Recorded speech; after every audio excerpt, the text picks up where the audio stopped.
Hi, everybody. Welcome to another episode of the Catholics Against Militarism podcast. I'm Ellen, and in this episode, I wanted to do something about lying because, well, we're in the midst of a presidential election, and so it just seems appropriate. Years ago, I found myself wondering, why is Satan called the father of lies? I know lying is bad, but there's a lot of other sins, right? And so why is it lying that is, why is that the thing that Satan is the father of? And so I had been wanting to do a talk, like an interview with Father McCarthy about this topic. I thought he could enlighten us. And then I found myself kind of going through his website and listening to some things that I hadn't listened to before. Shocking that there is such a thing. But he had a program called The Theology of Christian Nonviolence, which I had never heard before. It was just like a 3-part talk on his website. And so I ended up listening to it, and then I heard this big talk that he did in the midst of one of those on lying. And so I'm going to go ahead and play that for today's episode.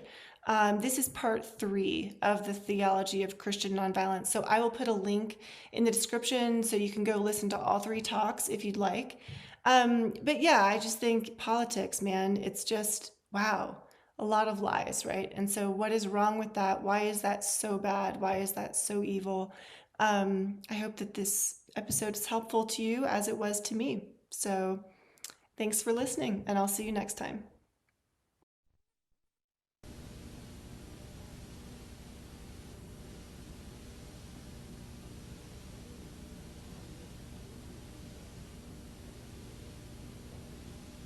What we'll do is we will conclude the lecture section of what we're doing this morning, and then go to a question or answer format or reflections. It doesn't have to be question and answers. But what we're going to do now may seem like it is ancillary. That it is not right on point, but believe me, it is central. It is central to all religious thought. It would not make any difference if you're a Jew or a Buddhist or a Muslim or a Christian, and it is particularly central to the dynamic that must be employed in order to reflect on Jesus' teachings in relationship to the problem of violence and how you or I would have to deal with that in this life. How to reflect on that honestly.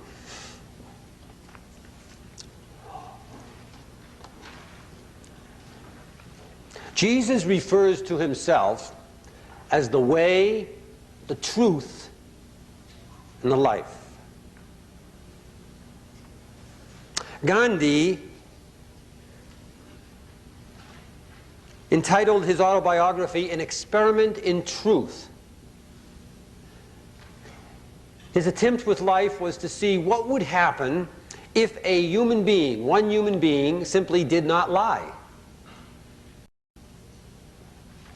Martin Buber, from the Jewish tradition, refers to the lie, as the central sin that human beings bring into the universe.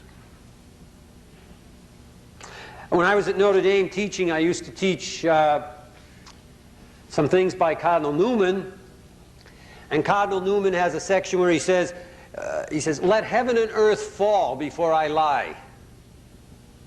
And the students would say, come on, let heaven and earth fall before I lie. Lie all the time. Okay, at one fundamental level, there really is something wrong with lying, isn't there? If someone says to me, I'm here in Minneapolis, and someone says to me, what is the way to Wisconsin? And I say, go west. I've lied, huh? I know I've lied. And there's something very wrong about that in the sense that we each want to use our time meaningfully. And if I find such and such a thing to do with my life meaningful, and I ask you for directions on how to do it, and you intentionally mislead me, this is not right. This is obviously not right. There's something very wrong about that. However, what Buber and Gandhi and so forth, Newman, are talking about is something far more fundamental than that. When they're talking about let heaven and earth fall before I lie, or what would happen if one person simply was truthful to himself in the human situation, or when Buber says the lie is the central sin that the human being brings into the universe. First of all, let's define a lie. It's kind of embarrassing almost to give the philosophical definition of a lie. A lie. The philosophical definition of a lie is that a lie is the misplacing of the ontological imperative. Now, if that doesn't turn you on, what is the ontological imperative? The ontological imperative is. A lie is the misplacing of the word is. To say something is that is not, to intentionally say something is that is not, that you believe is not, is to lie. Okay? And so, we may do it the other way. We may ask, what is truth? A nice philosophical definition of truth is the conformity of mind to reality. Truth is the conformity of mind to reality. To the extent that mind conforms to reality, indeed, the person is participating in truth.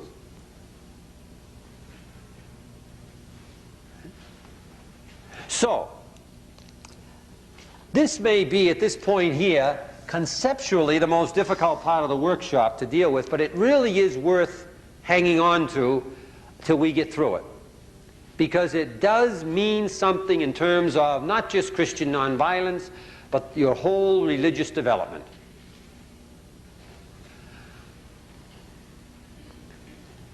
Regardless of whether a person is Aristotle or a local guy down at the local barroom waxing somewhat less than eloquently on the problems of the world, all human thought begins with what we call self-evident first principles or truths or premises. Self-evident first truths or premises. That is, they are truths that are true not because I have proved them to be true, logically. Human thought begins with truths that are true because they are evident to the self as true.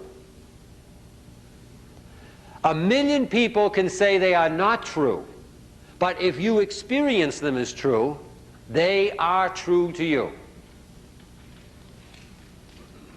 All human thought begins with self-evident truth, whether one is employing mathematical language or alphabetical language. Makes no difference. Now, after we establish what are our premises, our first truths, our first premises, then we apply our logic, then we get our conclusions, then we can make our conclusions operational,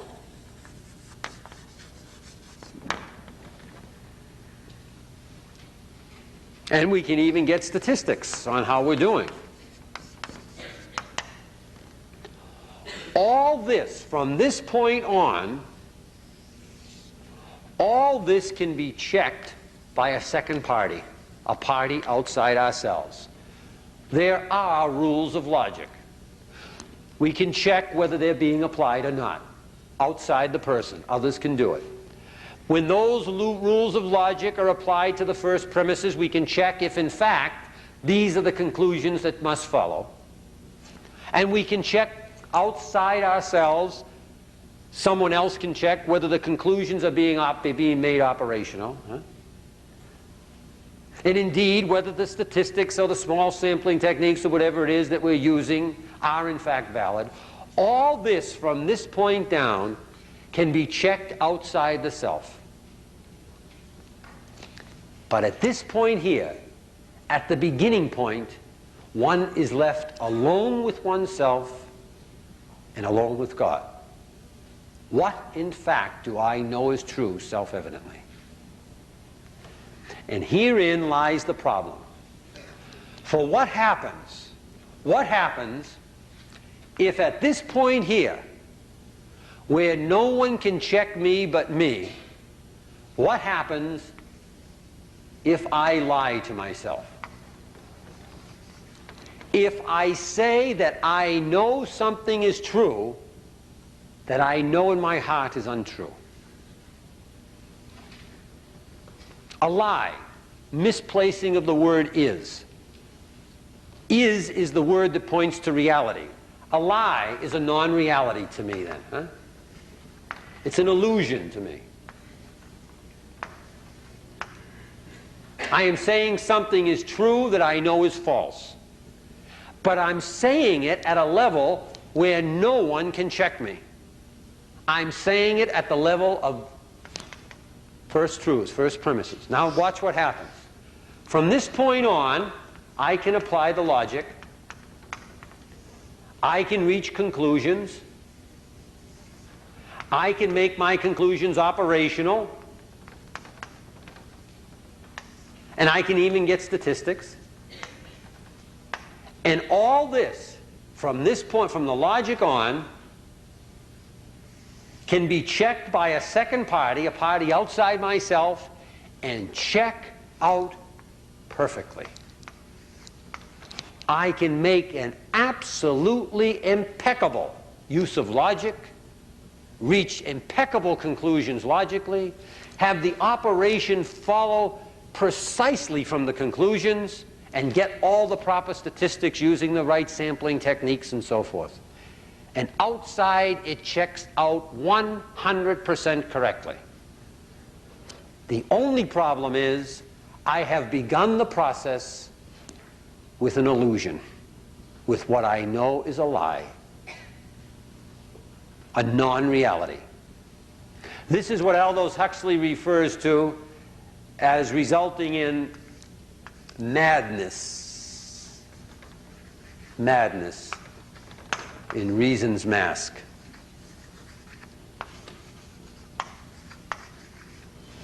Madness in reason's mask. And so,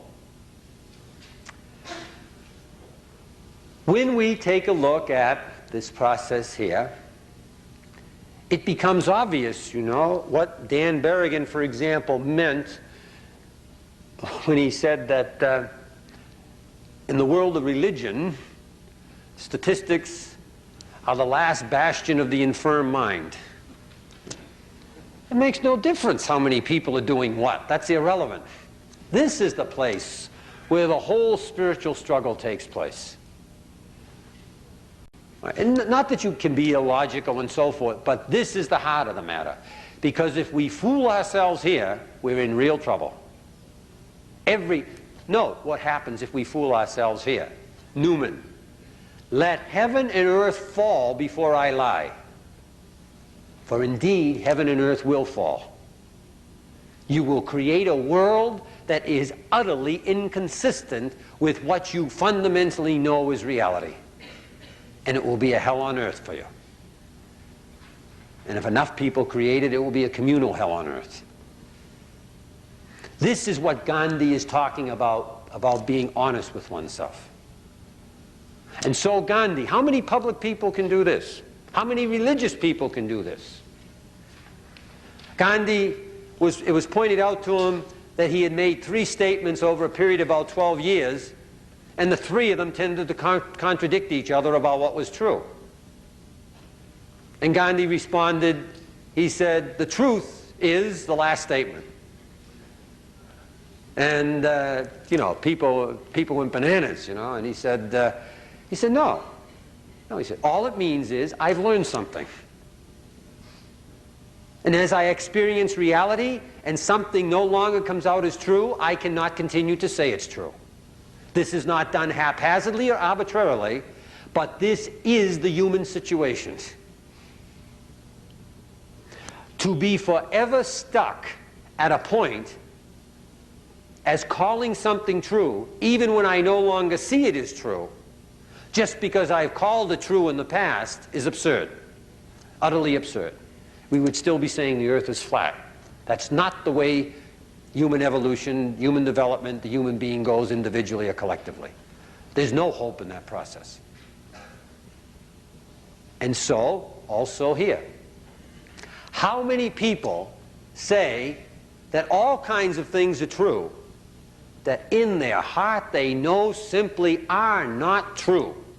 They are false, but they say them because indeed they've been saying them so long as true that they're afraid what the world would be if they ever changed their mind.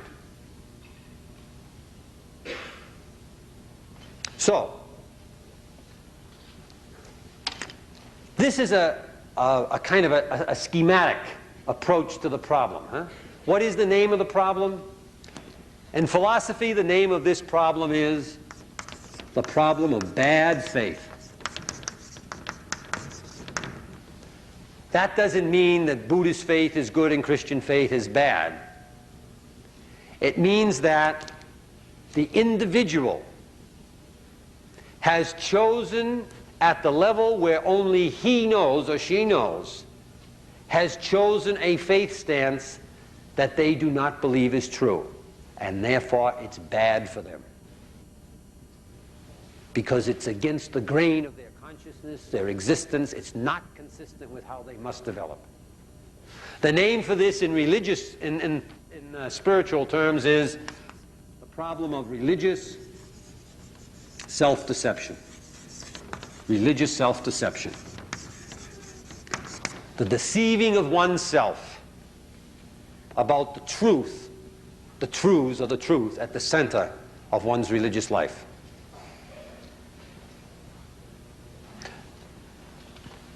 What I have here is a few definitions of religious self-deception that I've garnered from different places, okay? This is kind of a skeletal outline. But what this is, the purpose of these few definitions, is to give a sense of the nuance and indeed how tricky the problem is to work with. First definition. I'll read them, so if you can't see because of the light. First definition. Self-deception is to intentionally persuade oneself to believe what one knows is not the truth. What you will see in each of these definitions is that religious self-deception is not a subconscious process. For it to exist, for bad faith to exist, there must be an element of conscious intentionality. That is, that one chooses against what one knows is not so at a level that no one could ever positively say you are lying to yourself. That is at the first premise level. To intentionally persuade, you must work at it. That what one knows, or that to believe what one knows is not the truth. Or this one.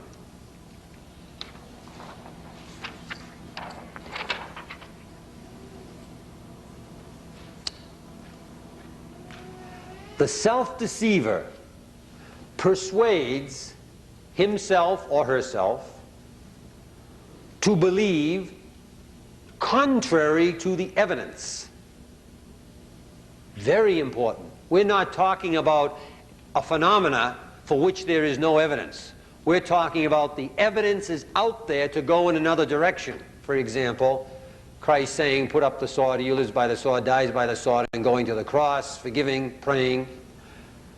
The self-deceiver persuades himself or herself to believe contrary to the evidence. Why? What's the motivation behind doing this? In order to evade somehow unpleasant and unwanted truths. There are truths in this life that we simply do not want to see. We would rather not know them. We would rather play the ostrich because, to go on the next line, he or she has already seen the truths to which the evidence points. It is a way of attempting to evade distress or maximize satisfaction. None of us wants to change. None of us wants trouble. None of us wants pain. None of us wants difficulty. No one does. Not one of us.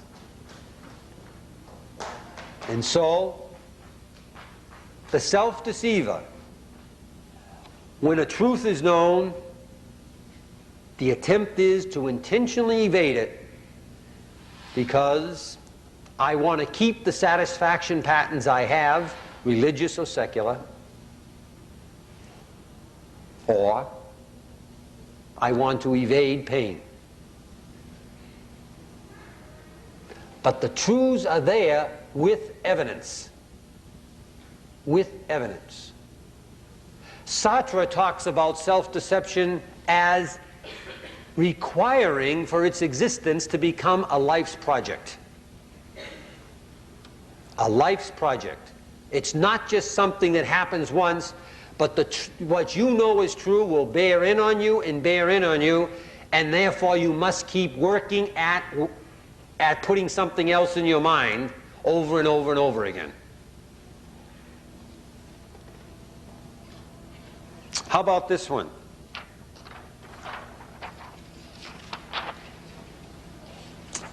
The self-deceiver is one who lies with sincerity, who convinces himself or herself of what even then is known not to be so. Sincerity is no test of truth. Absolutely no test at all. The Nazis were sincere. As a matter of fact, sincerity can be one of the great cover-ups. No. Sincerity is not what the issue is. The issue is, am I sincere or not sincere? That's irrelevant. But am I working at convincing myself of what I know at this moment is not true?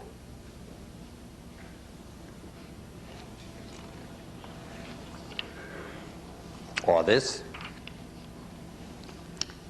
Self-deception is making oneself the work again, The work. You have to work at it, not a subconscious process. Making oneself believe or forget. Forgetfulness is a wonderful way of deceiving oneself. I just fill my mind up with other things. I just forget it.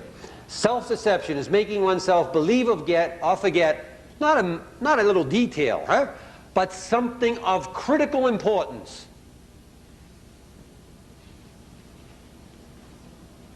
That points overwhelmingly to conclusions opposite to the ones adopted by the self-deceiver.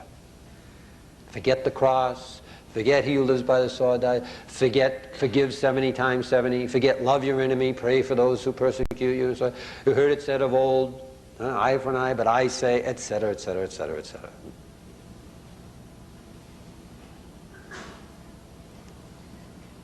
Making oneself believe or forget something of critical importance. That I don't know how to overcome death. That I don't know how to overcome evil. That if Jesus is in fact the Son of God, if he says who we believe, if he is who we say we believe he is, then the same entity that spoke the words of the Sermon on the Mount, that same entity is the entity that brought the universe into creation, and the seriousness of that. Self-deception, making oneself believe or forget something of critical importance, which points overwhelmingly, not maybe, or to conclusions opposite the ones adopted by the self-deceiver.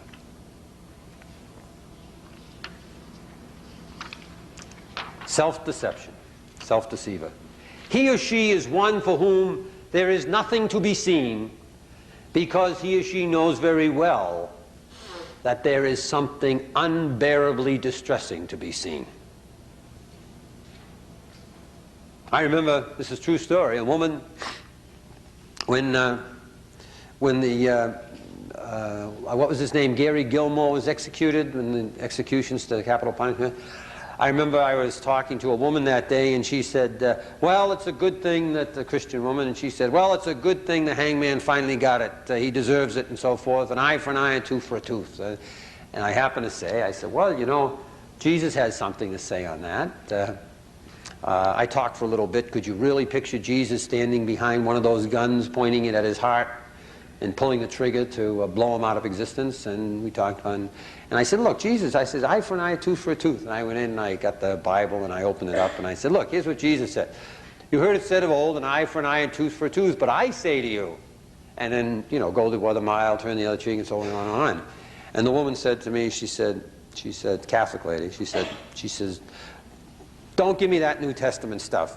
God help me, she said, if I ever started reading the New Testament, I'd have no religion at all.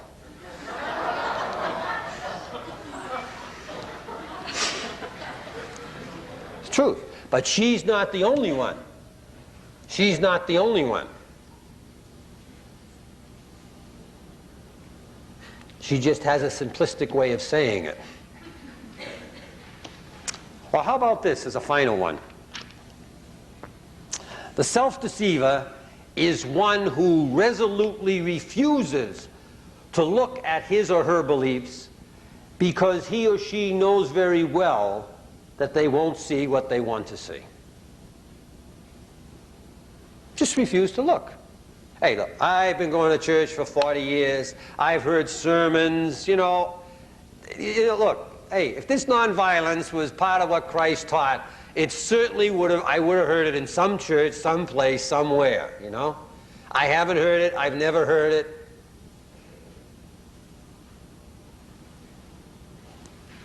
I said, well, pick up the scripture. See what Jesus. I don't have to pick up. I know what's there.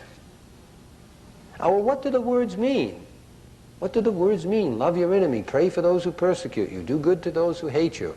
What does the model of Jesus seem to suggest? Hey, I know what it's all about. I've been a Catholic for 45 years. Well, can't you look? You know? No?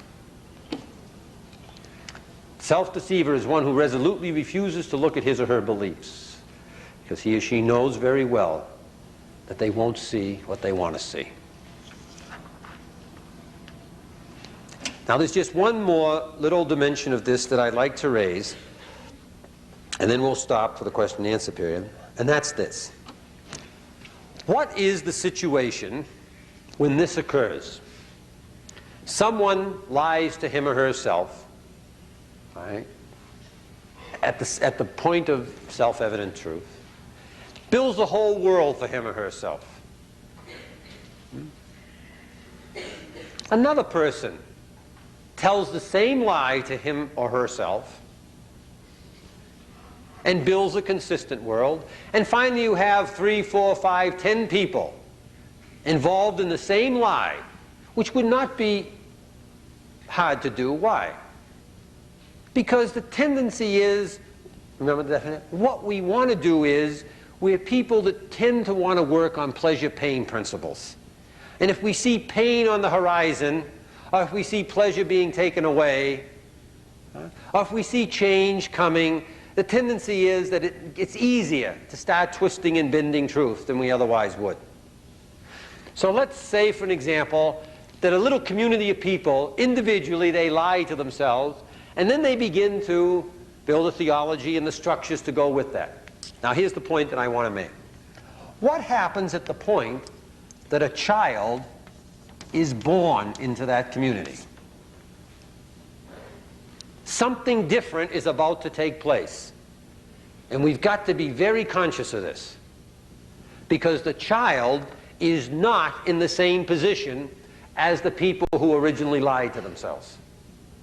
The child is now going to be nurtured in a world from childhood on forward, where certain perceptions and understandings and interpretations of existence are going to be given by the entire community as fact, as irrefutable fact. And then if we just pass this down 1, 2, 3, or 4 generations, just a short period of time, we've simply got an absolutely tight community, and we are no longer talking about self-deception anymore. For example, I grew up in an Irish Catholic ghetto, and I joined the Marine Corps. And I joined the Marine Corps, and it never occurred to me to choose nonviolence, to think of pacifism, to do anything but join the Marine Corps. Nonviolence, it wasn't a choice against it, it was a non-thought. The thought did not exist for me to choose. I was nurtured in an Irish Catholic community, Catholic schools for 22, till I was 22 years old when I did this, 21 years old. And it just never occurred to me. I didn't deceive myself about nonviolence. I never heard about it. In a community of cannibals, it is a non-thought not to be a cannibal. That's all. It's just not possible under normal circumstances. And so what happens, mind you, if someplace down here in a community of cannibals, say down here in the 4th, 5th generation, some cannibal person happens to see another human being being destroyed and eaten, even ritually, and begins to think, you know, that human being is like myself. He or she had a family and they had friends and they want to live like I do. This doesn't seem right. Remember, we're in a community of cannibals. Now he or she goes back to the community and says, you know, maybe we ought to think about this killing people and eating them. And what does the community say? Take a vacation. Calm down, you know. Calm down, you know?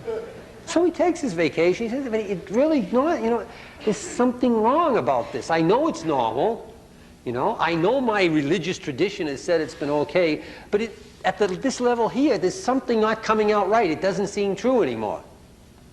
And so he goes back to the community, and he's got better arguments this time. He says to the community, he says, well, you wouldn't like to be someone's meal, would you? And so forth. He makes nice, rational arguments. And so what do they say this time? You need a psychiatrist. You know, you're abnormal. Abnormal. Not a well-balanced person in the cannibal world. Huh? I mean, do you realize what you're saying? You're saying we're indecent people. So he goes to a psychiatrist, huh? And the psychiatrist says, well, it's all right to have those thoughts, but you've got to go along with the society, you know. Huh? So he goes back and he says, gee, but if people are dying, if they're being eaten, if they're being killed, you know, something more is needed than the thoughts. I've got to take some sort of action, you know. So he really becomes really intense about this, you know. And by golly, what he does is one day they're about to ritually kill a person, eat a person, he steps in front of the thing and fouls up the whole thing, civil disobedience. Well, you know what they have to do then. It's absolutely essential. We've got to get serious, because this man is upsetting what we know is the way to live and what God's will is. Because cannibalism is religiously legitimatized in that world, huh? It's consistent with God's will. So they throw him in jail. And if he persists, huh, and if he ever should get to the point of saying, I just don't see how this person is like me, is like you, and I just don't see how God could ever have created the three of us so that we too could eat him. I do not see it. You know what they'd call him? Heretic. Heretic. And if he persisted, they would ultimately have to destroy him somehow.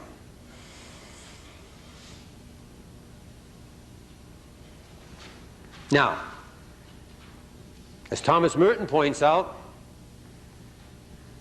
in the total scope of human violence, cannibals haven't done 1/1,000,000th of the human violence, lethal violence, that Christians have committed. Not 1/1,000,000th. Cannibals haven't done it. They simply have not done it. They don't do it. Did God make me so that I brought out of nothingness, so that I could maim and destroy you? Does that seem what Christ is proclaiming? At any rate, the point being, after you pass a couple of generations, it is a closed system. Cannibalism becomes a taken for granted reality. And so, the reason I raise this is, the priest that I continually quoting here, the biblical scholar, Father John L. Mackenzie, and I'll mention his books along the line, makes the point of saying that when the church finally rediscovers Jesus' ethic of nonviolent love, it is going to have to realize that it does not know how to implement the ethic. For it has been living in a world of pagan violence for 1700 years. Because you know what you should do doesn't mean you know how to execute it in real life. And therefore, as he points out, one of the great sufferings the church is going to have to go through is, which is just the suffering of human life, learning by experience, of going down one road and having to come back, trying to implement an understanding of reality that it has no experience in implementing. For the last 1700 years, if it were implementing this, it'd be a different story. It hasn't been. And so it would be much like in a cannibal world, the day the cannibal world would decide we can't kill, eat people, and so on anymore. It'd be a traumatic experience on how to function after centuries upon centuries of functioning in the same way. At any rate, when we talk about discernment, the word discernment, discerning God's will, the tendency is in religious communities, in orders, in families, and in personal life, what we're talking about is discerning down here, you know, the operation or something like this. What should we be doing? Discernment as an ongoing process is up here. Trying to clarify our thought about what we honestly believe to be true about reality, about the mystery of Christ, about the mystery of existence. And then living out of that truth. That is the process of discernment. Christ is the same yesterday, today, and tomorrow. But our subjectivity isn't, and our experience isn't. We are different today than when we were 10 years old. And if that doesn't make any difference in the way we perceive Christ and Christianity and what we should be about, then there's something wrong.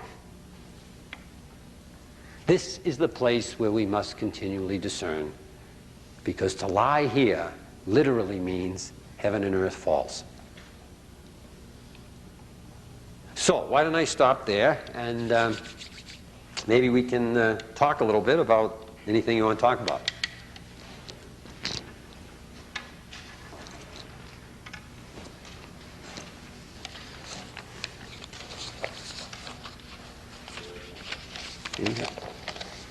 Am I missing? Yes. Continue on this same subject. If the self-evident premise is the person's own self-evident premise, Right. and that premise can change as time goes on. You mentioned how Gandhi's Right. changed, or you alluded to the Earth as a flat surface before the time of Galileo and Copernicus. There were a lot of things that were self-evident, but it had to change drastically. Right. But then, isn't that self-evident premise really a relative thing? And if that's what truth is, then truth becomes relative.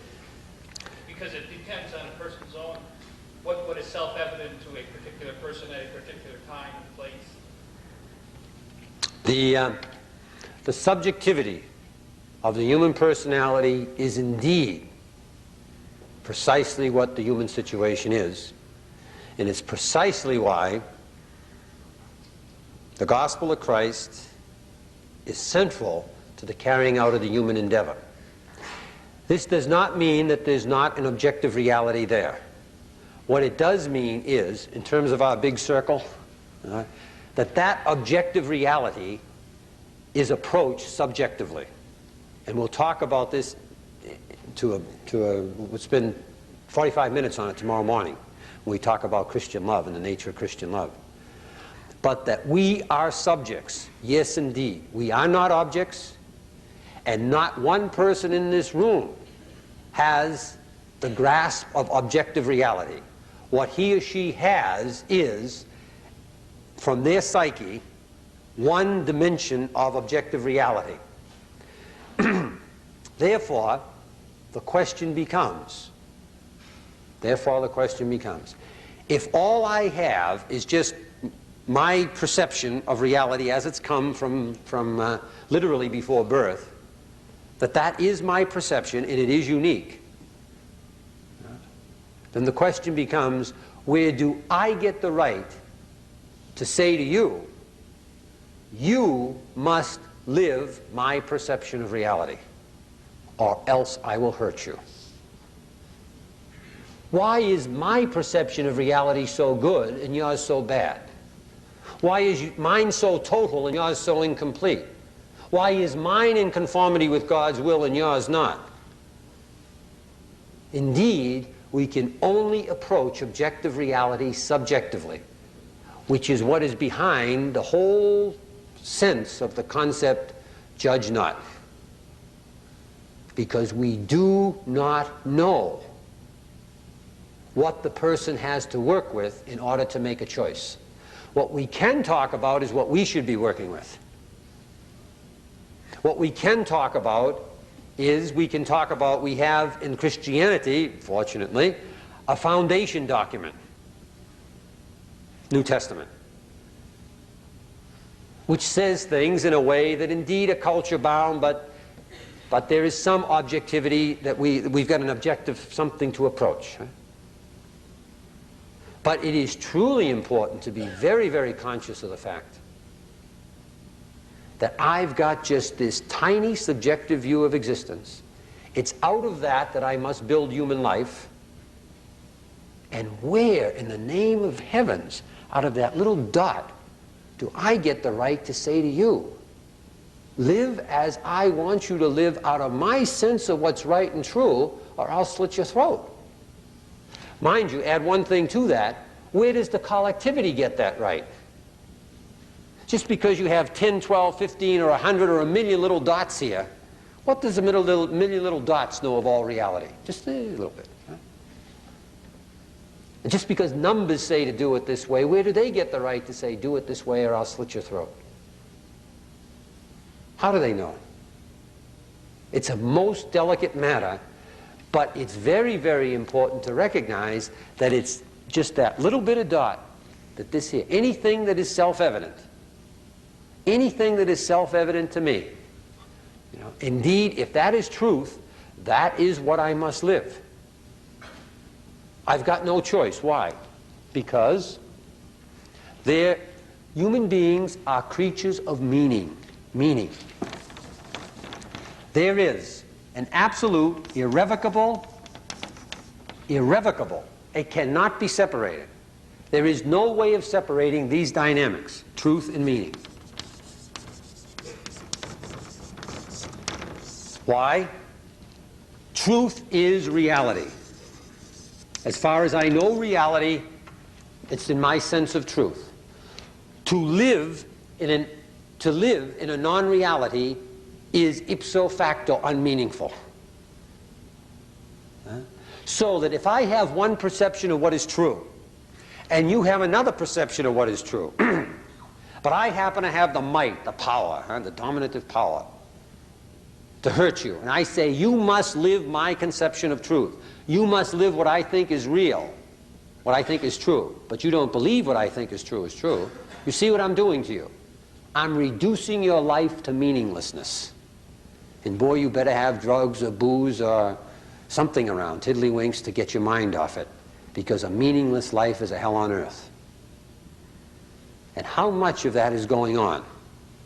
That is the non-recognition of the intimate relationship between truth and meaning, and people forcing other people to live their truths. Why? Probably because we live in a world of a quantity consciousness, huh?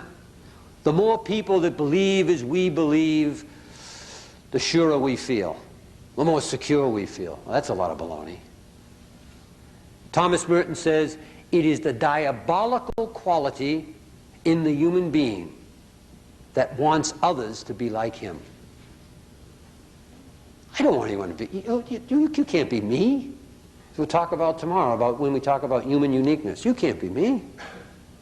For me to want you to be me, it's wrong. You want me. So what are we dealing with here? We're dealing with a most serious issue. To force a truth on you that you do not believe is true. A reality that you believe is unreality, is illusion, is a non-reality, is to force you into a meaningless existence. And human beings are creatures of meaning.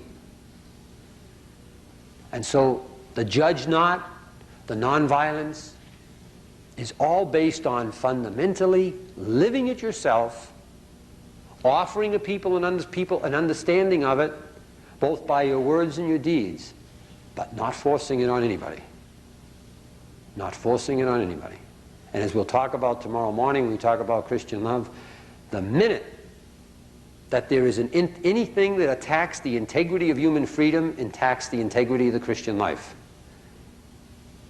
And it's all tied into the fact that one must live one's truth in order to have meaning. If one lies to oneself, well, that's one's business. Failure to live one's truth, whatever that might be, is to condemn oneself to a world of the hell of unmeaning. Yes? Disobedience as a non-violent political commitment to the consistency of a society in clear deterioration. Christians, educated ones, seeking within leaderships that have shown their consistent and solid teachings, Karl Kabat and Martin Luther King. I repeat, civil disobedience as a non-violent political commitment to the consistency of a society in clear deterioration. Christians, educated ones, seeking within leaderships that have shown their consistent and solid teachings, Karl Kabat and Martin Luther King. I know Karl Kabat, but I'm not sure what the first part of the question or statement was. Do you want to read it again? Yes, civil disobedience as a non-violent political commitment to the consistency of a society in clear deterioration. Christian educated ones seeking within leaderships that have shown their consistent and solid teachings as Karl Kabat and Martin Luther King. If I'm hearing you correctly, what you're saying is, if I'm not hearing you correctly, that is that Christian civil disobedience should be a commitment of Christians in a society that is clearly in deterioration, and that people like Karl Kabat and Martin Luther King should be the models of leadership in such a Christian world. Contemporary times, right now. And I would tend to agree with that, with the understanding that when we talk about the political side of this afternoon, I would say that's right, but just in terms of generally, yeah. Yes? Oh, I'm sorry. Care to comment upon accepting the lesser of two evils and making decisions in relationship to the first 300 years of Christianity in which that was offered?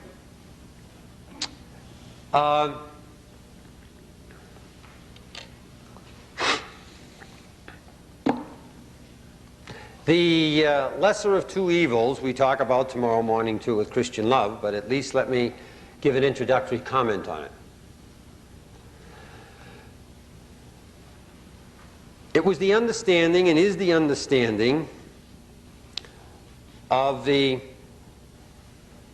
early Christian church, and of that dimension of the Christian church that is Pacific at the moment, that one lives in a world where one is utterly surrounded by evil, and where evil is affecting one continuously.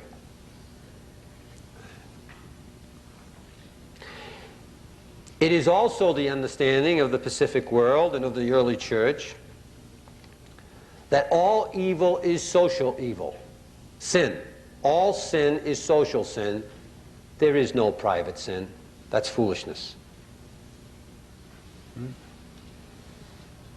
We can't sit here and say that the lustful thought is private sin. It is not. The lustful thought is social sin. People become what they think. Nurture the angry thought, nurture the lustful thought, nurture the jealous thought, nurture the greedy thought, and you become an angry, lustful, greedy person, and that has social consequences. We become what we think, what we desire. And so, since sin is social sin, we do not know the social consequences of any sin. All we know is all sin has social consequences. So, for example, I tell the true story of a man back in Boston who, a Christian man, driving down the street one morning, going to work, he ran over a 5-year-old child and killed the child. Now, what took place was, he had about 200 feet when he could have seen that child. And it wasn't that the child came out from behind the cars. The child was in the middle of the street playing. And there was a good, clear 200 feet, and he did not see the child and ran right over her. Okay. What was happening? In the manslaughter trial, what came out was he wasn't drinking or anything like that. It was 8:45 in the morning or something. The previous night, he had had an extended argument with his daughter. For the last 6 or so months around the neighborhood, there had been talk that his daughter was involved with drugs and sexual promiscuity. His daughter was a senior in high school. She had a scholarship to a college, but away from home. As the talk generated in the neighborhood, the gossip, what he did was he became, of course, aware of it. And that night before, he had confronted the daughter with it. The daughter had denied it, and he just said, well, so-and-so said it, and he heard it here, and he heard it there, and so forth. And he told her that she couldn't take the scholarship at the school where she wanted to go. And there was a big to-do about it and so forth. That morning, as he was driving down the street, his mind was totally prepossessed by the problem of the daughter and the gossip and so forth. He never saw the child. As it turns out, it was all a lie. It was all a fabrication. Whether out of malice, or people were bored, or they had nothing to do. But the point is, who killed the child? The man in the car, or the people that started or continued the gossip? Last year down in Connecticut, a man was unemployed for 5 weeks. 5 weeks he was unemployed. Never been unemployed in his life. Came home from the unemployment office one day, took a hatchet and killed his 5 children, his wife, his mother, and himself. How much unlove did that man had to experience to come to that moment? How much darkness? If you've ever had to deal with people, or you've ever dealt yourself with unemployment officers and so forth and so on, the state can be a hell on earth. Or social service officers and so forth. How much unkindness in going to jobs and rejection. How many people had to slam on a horn as he kind of perhaps didn't walk at the stoplight the proper way or something. How many people yelled at him driving by? How many acts of unlove led to the moment where he snapped?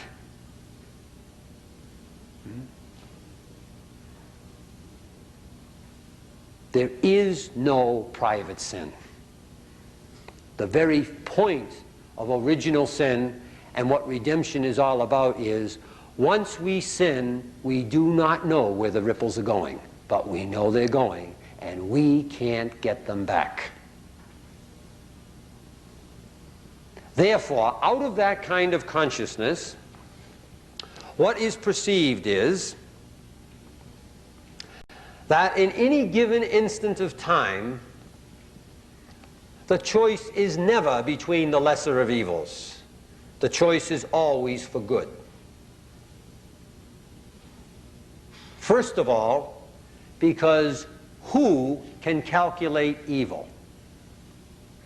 Who has the formula? Who has the insight to say that this evil only causes this much evil in the future and this evil causes this much? That's impossible. There is no formula to calculate evil. The littlest, most insignificant evil can cause the greatest harm in the situation, maybe in a generation or two. There is no way to calculate the effects of evil. All talk about proportionality is purely illusionary. It's proportionality from this little tiny perspective that we have of time and space. A day, a half hour, a year, or something like that. There's no way to talk about proportionality in evil. We don't know the seriousness of any piece of evil. But what we do have available to us in any given moment is the opportunity to respond in that moment as Christ would have responded. And that is a choice for good. That may cost us our lives, as we'll talk about this afternoon. That may cost us our job. That may make us late for work. But there is always the opportunity to respond as Christ would have responded in the moment. In the moment. But once we get into this business of calculating good and evil, as we'll talk about tomorrow morning, we are in an impossible world. Thomas Merton, the first and most important thing to live the Christian life is to be your own good person here and now, and then be willing to let everything fall in its own good time, good place, and good way. Love here, and let the ripples go out. There's no calculating good and evil in the human situation. What we do have in our control is now to love as Christ would have loved, and then be willing to let the ripples go out. We'll talk about this extensively tomorrow morning, but as a start to an answer. Yes, you had, right. I need to ask a structural question. This is something that's been going on inside me since last night. I love the structure that you did here, but my question is this. I know there's a woman in the church. I know the church, in my experience, is that structurally, in its very essence, structurally, it is sexist. You're right. Structurally, I am unequal. That's right. Structurally, I have been lived and taught about the lie from the very beginning. That institutions, theology, ritual, ordination, and on it goes, tells me that I'm not equal. My question is, when I'm up against a structure, whether it's in my society, through advertising, that sets me up to be promiscuous, Right. that sets me up to be a whore, a small prostitute, that sets me up to be unequal in the church, what do I do as a single person against the massive structures when my gut wants to tell me run away because it's a colonies? I think that's a central question that every Christian must face, because every Christian finds him or herself in some set of structures, inside or outside the church, that indeed are structures that are saying to him or her that you are something different from what you believe yourself and know yourself to be. Christ himself found that. Being centered in Judaism of his time, indeed, we find right in the very Gospels where he says, the Jewish institution says this, but I say this. All right. Dorothy Day, it seems to me, has the best answer to this, at least the answer that I live. Huh? And that is, in terms of the church now, we'll just stay with the church. She says, what we must do is we must build the new in the shell of the old. If a person is going to stay within the church, then it is very, very important that the person not stay in as a silent witness to what one doesn't believe. That's very important. If you are to stay in, then it means you stay in with love indeed. You must speak the truth with love, but the truth must be spoken. And therefore, to take the sexist issue, there is no question the church is a sexist church. It's just no question at all. The way that women have been treated for 2,000 years and are presently treated is absolutely inconsistent with any understanding of equality except an understanding of equality that is fundamentally patriarchal. Right? One can prescind from the intense theological question of ordination and just look at everything for, I don't know how it is here, but in the Boston Archdiocese, everything from altar girls to various forms of baptism to just on and on and on, which have no theological basis at all, no possible theological basis. And they're still done. And so the question becomes one of, it seems like that the approach of Dorothy Day, build the new within the shell of the old, to speak the truth by word and deed with love within the shell of the old, seems like at one level it may be a cop-out. But at another level, if we can think about it a little bit, it is my experience, it is a far more onerous burden to day in, day out, hour in, hour out, month in, month out, year in, year out, to stand up, to speak out with love as it must be done, and to be rejected, than simply to step outside the whole thing and lose a voice and simply... I'm not saying that there is no 5-year plan on how to do this, but unless one thinks the church is entirely wrong, which I don't, then what one is about is correcting the aspects that are wrong, using the aspects that are right to correct the aspects that are wrong. In other words, to use a phrase, we don't want to leave the church to the snake. That is, if everyone who really sees the seriousness of the evil of sexism simply walks out of the church, you know what's going to happen.